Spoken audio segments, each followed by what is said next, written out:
안녕하세요. 대단히 반갑습니다. 동서고금 당구에 얽힌 이야기들 5. 당구용품과 당구 테크닉의 발전 주말농부. 당구를 치는데 꼭 필요한 것은 당구대와 당구공 그리고 큐이다. 당구대는 색판에다 천을 깔아 만든다. 그러면 당구공은 무엇으로 만들까? 당구공은 패널, 수지 등 경질 플라스틱으로 만든다. 경기방법에 따라 공 크기는 작은 것은 직경이 5cm, 큰 것은 7cm 정도로 다소 다르지만 크기가 어떻든 공이 똑바로 굴러가기 위해서는 아주 정교한 구형으로 만들지 않으면 안 된다.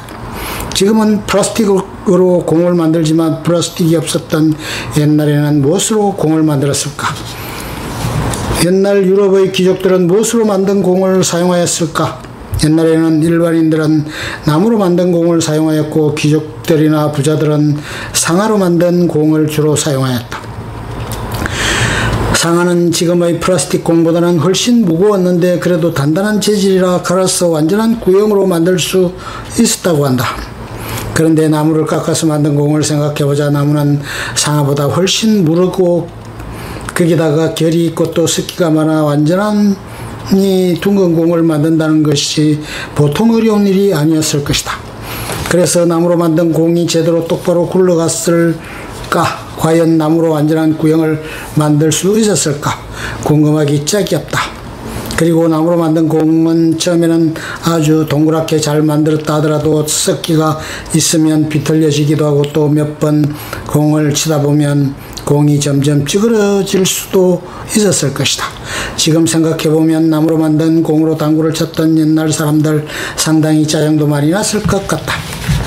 나무로 만든 당구공. 그리고 귀족들이나 부자들은 상아로 만든 공을 쳤다고 하는데 옛날 유럽에서 또 상아 공으로 당구를 친 사람들은 극히 소수였을 것이다. 지금은 물론 야생 코끼리의 보호를 위해 상아의 채취 및 거래를 금지함으로 상아 공을 만든다는 것 자체가 불가능하지만 상아의 거래에 대한 규제가 없었던 그 옛날에도 상아 공을 만든다는 것이 여간 어려운 일이 아니었을 것이다.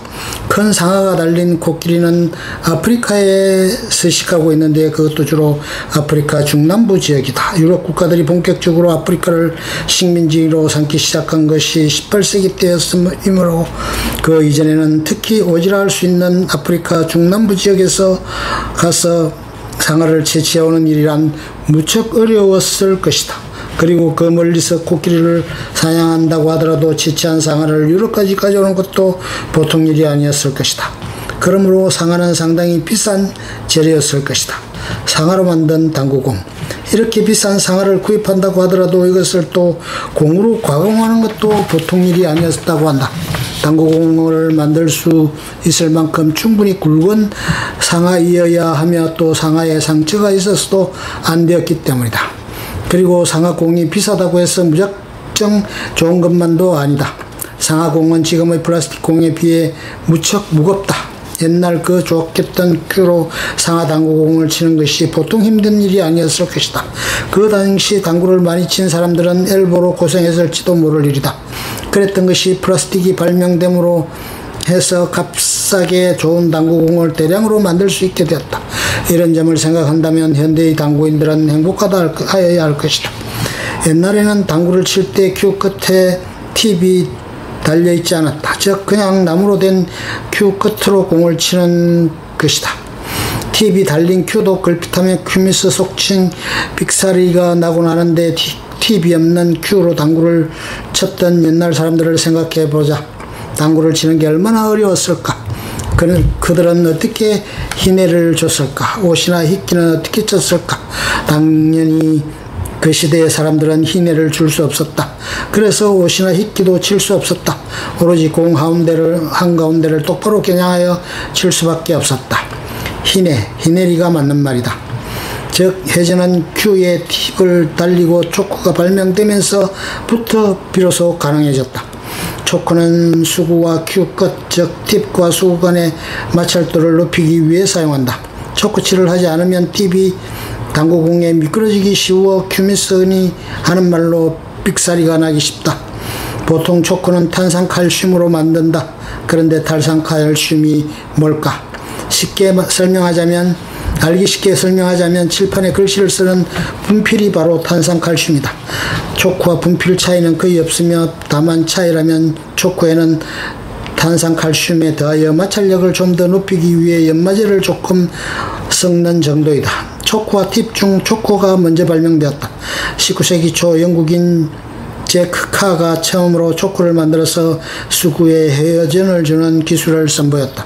초코로 된 나무로 된 큐 끝부분에 칠하여 마찰력을 조금 높일 수 있게 된 것이다. 팁이 달리지 않은 나무로 된 큐 끝에 초코칠을 한다고 해서 얼마나 회전을 줄 수 있을까 싶지만 그래도 초코칠을 하지 않은 경우보다는 훨씬 나았던 모양이다. 초코가 발명된 후 약 10년 정도 지나서 팁이 발명된다.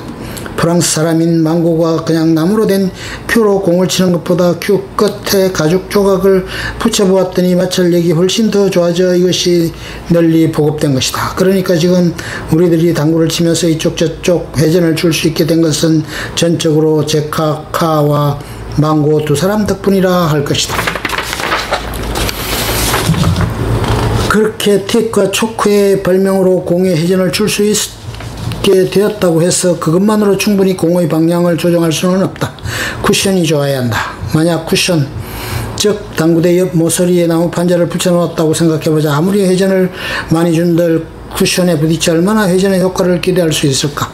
장마철에 히트를 켜놓지 않은 당구대를 경험해본 사람이라면 잘 알 것이다. 쿠션이 제대로 작용하지 않아 공에 어떻게 회전을 주든 회전에 관계없이 공은 제멋대로 튀어버린다. 그렇다. 쿠션이 제대로 되지 않으면 아무리 팁과 초코로 공에 회전을 많이 준들 큰 기대를 하기 어렵다.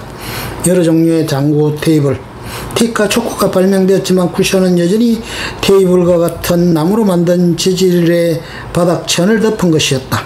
그러니 쿠션을 맞은 공의 입사각, 반사각이 제대로 나올 수 없었다. 이것을 획기적으로 개선한 것이 쿠션의 발명이다.